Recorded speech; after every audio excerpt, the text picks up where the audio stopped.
Okay, so we left off with the nickels, the real nickels in the last exercise.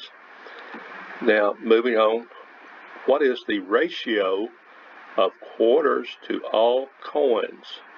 What is the ratio of quarters to all coins? Okay, so we have 15 coins and one is a quarter. So if we're looking at the number of quarters to the rest of the coins, unlike what we have been doing, we are going to give consideration that the quarter is one coin, and we're not going to be measuring the whole population in the sense that we did the last time. Now we're looking at the coin population in a ratio. In appraisal, we will at times look at the land to building ratio, and this is where this exercise will help you understand. If we look at this, we have one quarter, which is the 1, to 14 other coins. So the ratio is 1 to 14. For every one quarter, there would be 14 other coins. And that's be the same way with land to building ratios. I don't have it on the screen for you, but if you think of a property that was worth $100,000 and you were told that the land value in that neighborhood was 25% of the value, then you would divide the total property value by the land value, 100,000 divided by 25,000, and that would be 4. That would tell you there are 4 total parts. Of those 4 total parts, 1 part is land, and 3 parts would be improvements or buildings. So that's kind of where we use this kind of information. In this case, the quarter is the land, and the remainder of the would be buildings. And we have 1 to 14 in this case. So now to ask, what's the ratio of dimes to nickels? So we're going to focus in on just the dimes, and we've got 4 Roosevelt dimes, 1 Mercury dime, 2 nickels. We have Indian head, buffalo nickels they're called, 3 of them, and we have a wooden nickel. Are we going to count the wooden nickel? We are. It is a nickel, though it may not be a real nickel. It's a wooden nickel and labeled that, so we're going to use that.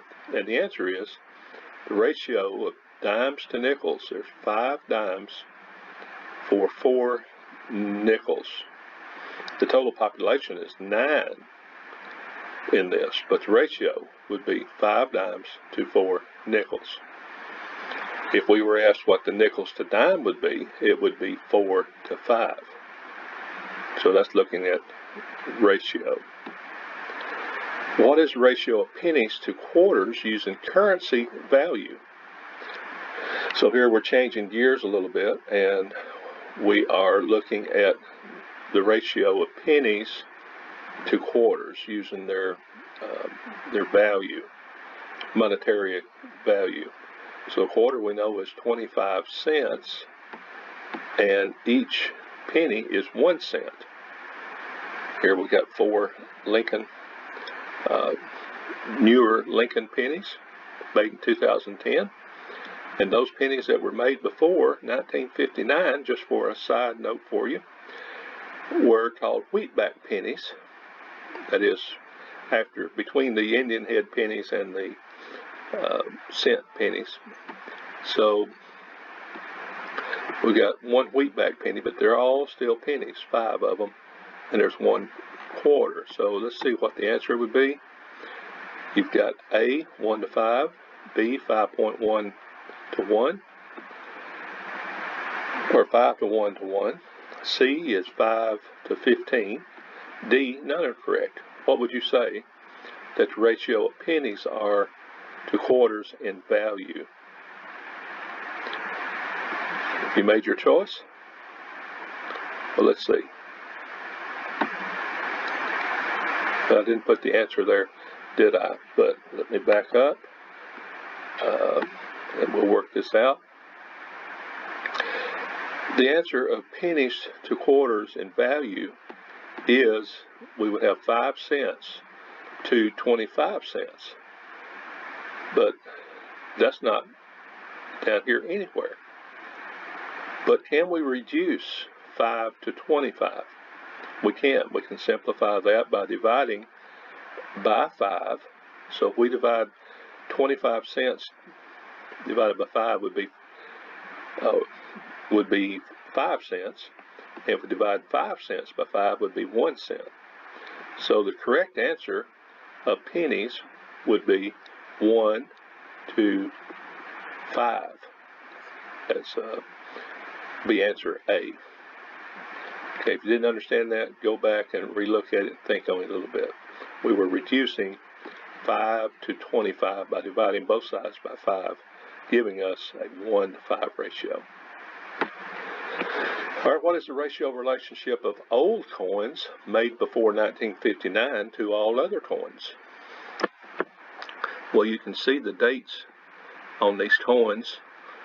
All of these, 2017 on the dimes, 1916 I believe, could be 15 for the dime, mercury dime.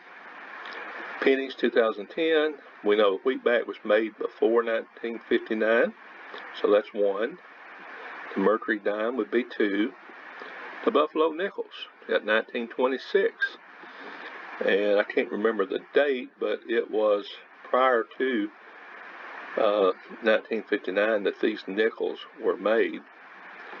The wooden nickel, actually where I got that from, those nickels can be bought. I think it would cost you, if you ordered one of those wooden nickels, would cost you like 12 cents. But if you ordered 100,000 of them, they would be 1 cent a piece. But this is a new one. These 3 are old. The quarter, we're not given a date on it, but it is one of the newer quarters. It doesn't have the higher silver content that was in it before 1964.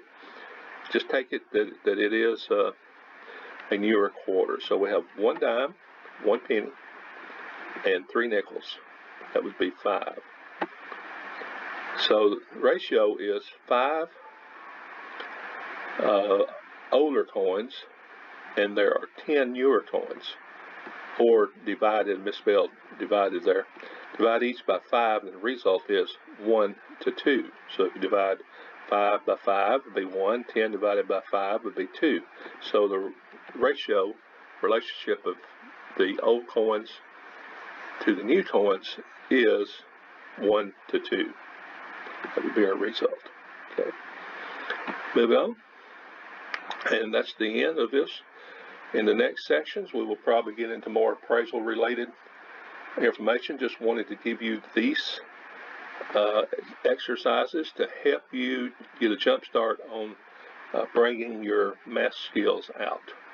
Be sure to watch for future exercises. The next one should be part 4 after this one. This one's part 3.